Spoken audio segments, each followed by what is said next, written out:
Hello again, RoyZesch.REALTOR here with Coldwell Banker Legacy in San Angelo. Today I want to talk to you about some pros and cons of new construction. Now, new construction throws some little odd wrinkles into the whole scheme of when you're looking for a house, but there's some real advantages to it. The biggest advantage, of course, being that you get a brand new house. You get a warranty with it, you get someone who's going to stand behind the work on it, make sure that there's not any problems with it and things like that. So it's great. So a lot of people get started looking at new houses.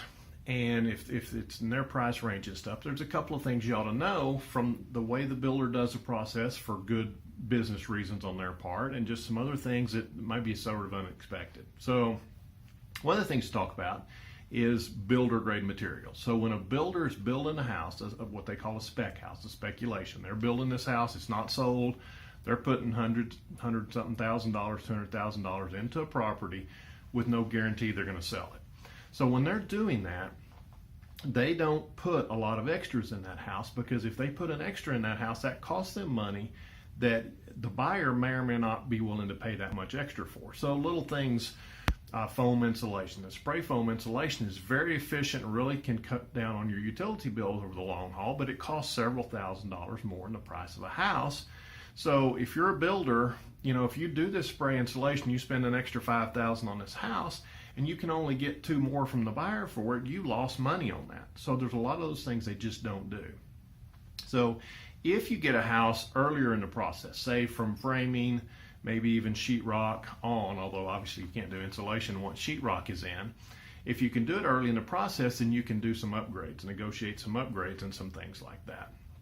This applies to, plumbing fixtures, light fixtures, stoves, any of those kind of things. The same kind of deals apply. They're going to put a pretty more or less generic base model of whatever fits that level of house. If you're doing a $500,000 house, it's different than if you're doing a $150,000 house. But so they're going to put the lower end of what's appropriate for that house.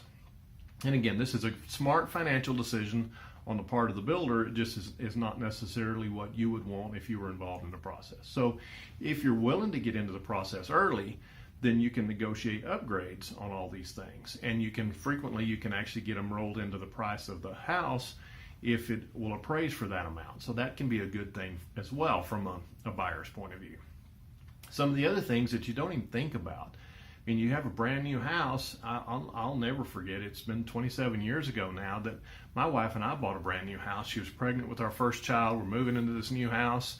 We wake up the next morning and realize there's no window blinds, no window coverings at all in our house. So everybody driving down the street can see in our house. There's no yard.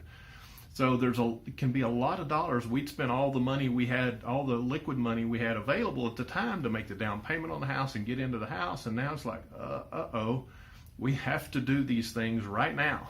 Yard and window coverings were things that really we didn't have much choice in. So they went on a credit card.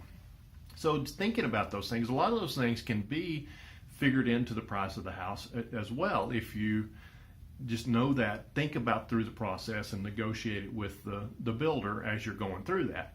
And some builders, they'll finish a house and they'll put in a yard, and a lot of times they'll do it in stages depending on how long the house stays on the market. So first they may just put grass in, or they may put a few trees in, stuff like that. But you can negotiate all of that into the process if you think about it ahead of time. And again, as long as the house appraised for that dollar amount, then it won't affect you. You've in effect put it in the loan instead of you having to come up with cash to do it all after you've moved into the house.